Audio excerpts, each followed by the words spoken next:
Assalamualaikum warahmatullahi wabarakatuh. Bertemu lagi di channel video YouTube saya. Pada video kali ini saya akan membahas tentang peristiwa besar yang terjadi di masa lalu, yaitu yang terjadi di bulan September ini juga, tentang terbunuhnya 6 jenderal dan 1 perwira dalam tragedi Gerakan 30 September atau dikenal dengan singkatan G30S PKI. Peristiwa Gerakan 30 September ini ternyata masih menyisakan misteri dan juga kontroversi hingga saat ini, termasuk misteri siapakah dalang utama dari Gerakan 30 September ini. Dan apakah benar mantan presiden kita yang kedua, yaitu Bapak Haji Muhammad Soeharto, terlibat dalam gerakan ini? Lalu di manakah beliau berada pada saat malam jahanam itu terjadi? Saksikan video berikut ini sampai habis supaya tidak gagal paham, dan bagi Anda yang menyukai video ini jangan lupa untuk tekan tombol like dan subscribe dan share sebanyak-banyaknya agar terus membantu channel ini. Oke, baik, tapi sebelumnya saya akan memeriksa terlebih dahulu rimbunan pohon yang ada di belakang saya ini apakah sudah aman. Kita lihat ya teman-teman, apakah ada hewan penyengatnya. Baru dibilang, atau ada ularnya. Kita lihat ya.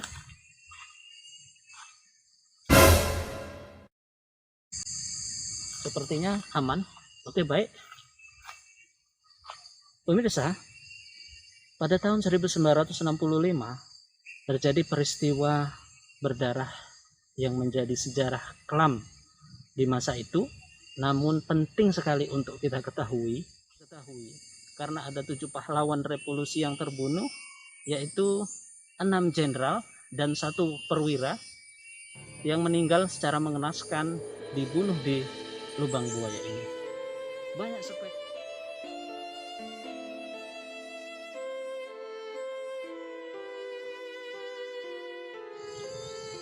malam itu, tanggal 30 September 1965, Sang Jenderal terpaksa harus di Rumah Sakit Angkatan Darat Gatot Subroto. Anak lelaki bungsu kesayangannya yang bernama Hutomo Mandala Putra atau Tommy Soeharto harus dirawat karena terkena siram sup panas.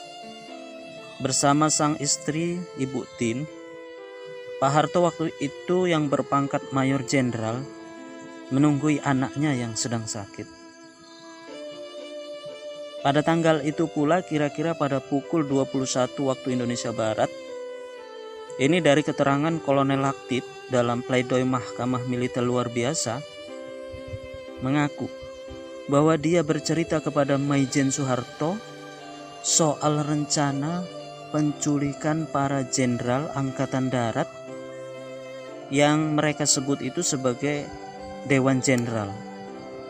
Kata-katanya kepada Soeharto kira-kira seperti ini. Pak, malam ini kami beberapa kompi pasukan akan bergerak untuk membawa para jenderal anggota Dewan Revolusi ke hadapan Yang Mulia Bapak Presiden, kata Latif.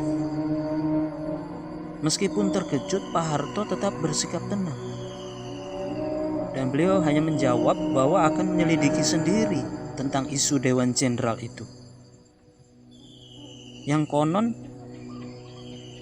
isu Dewan Jenderal ini dihembuskan oleh kelompok kiri atau kaum komunis bahwa anggota Dewan Jenderal ini akan melakukan kudeta militer terhadap Bung Karno pada saat menjelang Hari ABRI tanggal 5 Oktober tahun 1965. Di malam itu pula, usai bertemu Soeharto di RSPAD, Kolonel Latif menghadiri rapat bersama Brigjen Suparjo, Letkol Untung, DN Aidit, Sam Kamaruzaman, dan beberapa tokoh-tokoh PKI lainnya. Sementara Pak Harto yang merasa tidak diberitahu Latif tentang rapat tersebut, tidak mengetahui bahaya yang akan menimpa Jenderal Ahmad Yani dan 6 jenderal lainnya. dan akhirnya beliau memilih pulang ke rumahnya jelang tengah malam. Keesokan harinya, tersiarlah berita bahwa telah terdengar suara tembakan di rumah-rumah korban penculikan. Para jenderal itu hilang dan ditemukan tidak bernyawa di kawasan kebun karet daerah Lubang Buaya pada tanggal 4 Oktober 1965. Lantas siapa saja tokoh-tokoh yang terlibat langsung dalam gerakan 30 September ini? Yang pertama adalah Brigjen Suparjo. Brigadir Jenderal Suparjo adalah komandan komando tempur di wilayah Kalimantan. Saat itu dia mempunyai jabatan strategis karena membawahi ribuan prajurit dalam rangka persiapan perang menghadapi Malaysia. Tapi menjelang gerakan 30 September, Suparjo malah pulang ke Jakarta, tepatnya 2 hari sebelum peristiwa G30 SPKI. Beliau datang ke Jakarta khusus untuk andil ikut dalam gerakan ini. Suparjo juga mempunyai peranan penting sebagai juru bicara gerakan 30 September untuk menemui Presiden Soekarno dan menjelaskan aksi ini. Akan tetapi Soekarno ternyata tidak mendukung aksi gerakan ini, walau juga tidak mengutuknya. Soekarno hanya memerintahkan Suparjo dan kawan-kawan agar berhenti bergerak. Pada akhirnya, Brigjen Suparjo ditangkap oleh Satgas Kalong pada tanggal 12 Januari 1967, dan pada bulan Maret tahun yang sama Suparjo diseret di Mahmilub dan akhirnya ditembak mati. Tokoh yang kedua adalah Kolonel Latif. Bersama Letkol Untung dan Brigjen Suparjo, Kolonel Latif merupakan salah satu perwira utama pelaku gerakan 30 September. Saat itu dia menjabat sebagai Komandan Brigade Infanteri 1 Jaya Sakti di Kodam Jaya. Jabatannya strategis karena dia membawai pasukan pengamanan ibu kota. Namun setelah G30S ini gagal, Latif ditangkap tentara Siliwangi di sebuah rumah di Bendungan Hilir, Jakarta. Kaki Latif ditembak dan ditusuk dengan bayonet. Selama puluhan tahun dia berada di ruang isolasi dan disiksa. Kakinya yang luka tak pernah diobati dengan benar hingga berbelatung. Walaupun Latif tidak sempat dieksekusi, namun dia menghabiskan sisa hidupnya itu selama berpuluh-puluh tahun di dalam penjara. Dan saat reformasi dia dibebaskan dan pada akhirnya meninggal pada tahun 2005 yang lalu. Tokoh yang ketiga adalah Letkol Untung. Letnan Kolonel Untung Samsuri adalah komandan militer gerakan 30 September yang merupakan penanggung jawab gerakan ini. Atas koordinasinya dengan tokoh-tokoh PKI seperti Sam Kamaruzaman, DN Aidit, Untung memerintahkan pasukannya untuk menculik 7 jenderal dan membawanya ke kawasan kebun karet di daerah Lubang Buaya, Jakarta Timur. Perlu untuk kita ketahui juga bahwa Letkol Untung ini adalah komandan Batalion 1 Cakrabirawa yang merupakan pasukan pengawal Presiden Soekarno. Gerakan 30 September ini gagal total saat Presiden Soekarno memerintahkan Untung untuk menghentikan aksinya. Komandan Cakrabirawa ini bingung dan akhirnya lari ke Jawa Tengah.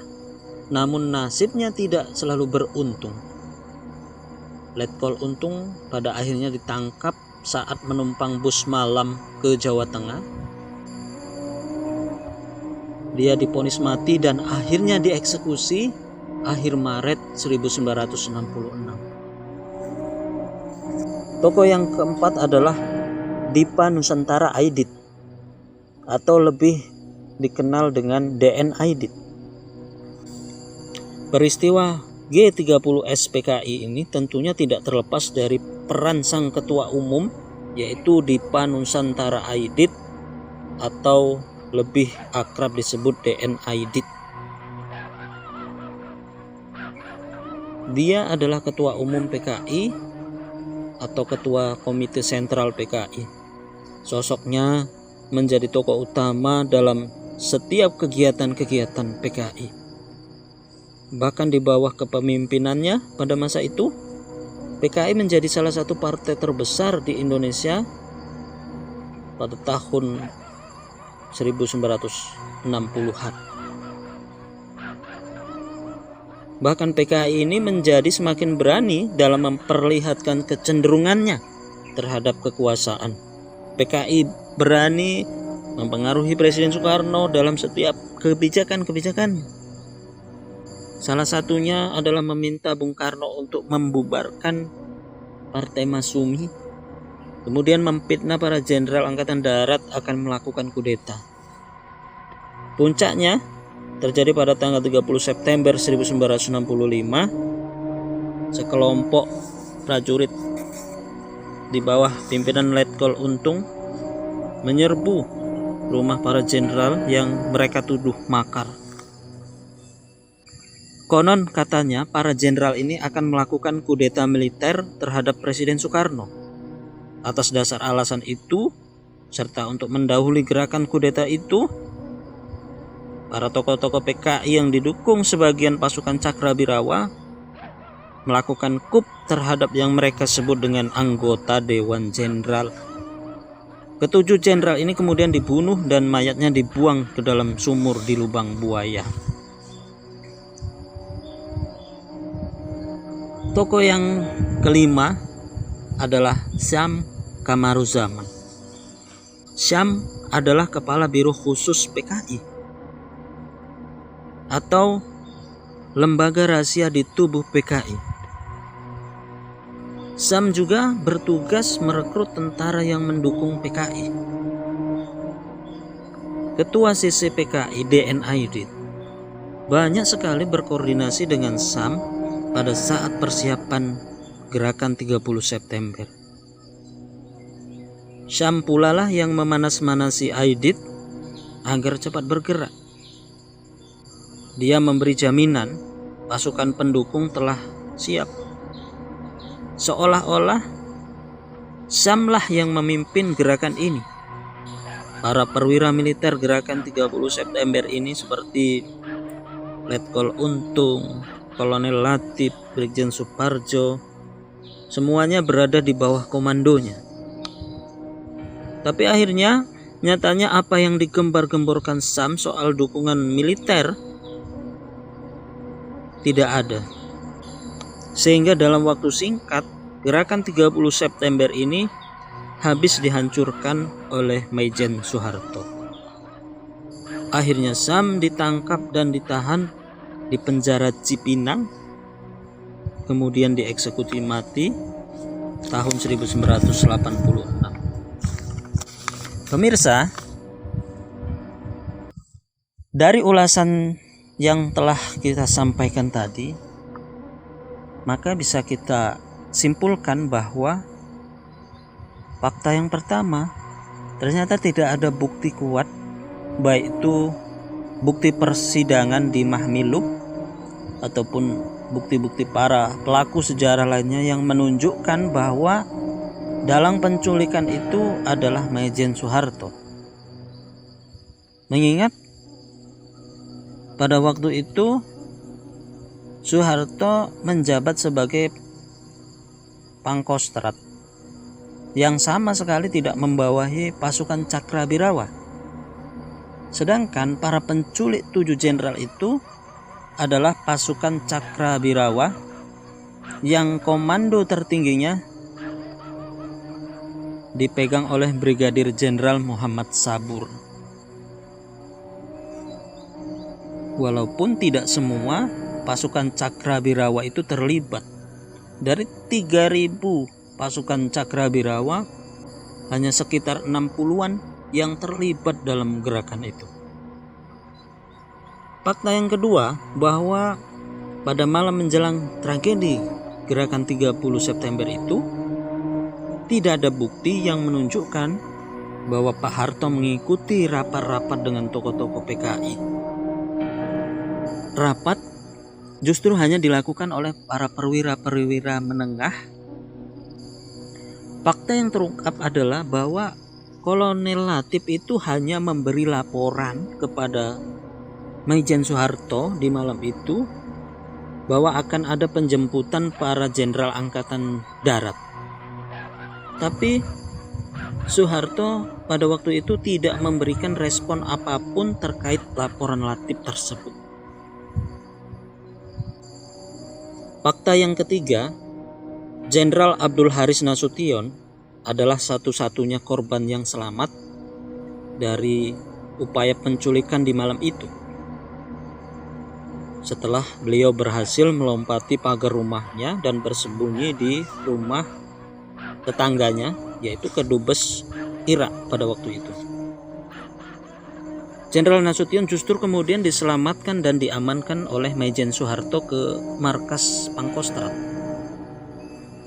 Logikanya, jika Pak Harto yang memerintahkan penculikan itu, kenapa justru dia menyelamatkan Jenderal Nasution?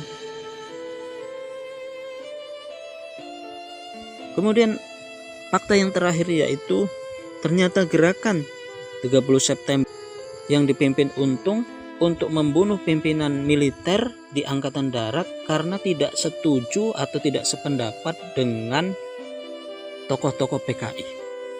Akhirnya gerakan ini gagal. Maijen Soeharto justru mengisi kepemimpinan yang ditinggalkan Ahmad Yani. Soeharto juga masih kuat dalam mempertahankan posisinya sebagai Pangkostrat.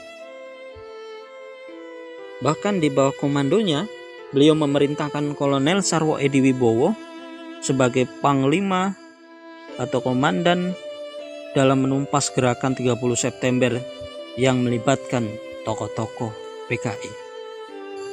Sebagaimana yang kita ketahui bahwa Sarwo Edi Wibowo ini adalah mertua dari mantan Presiden Susilo Bambang Yudhoyono atau ayah kandung dari Ibu Ani Yudhoyono.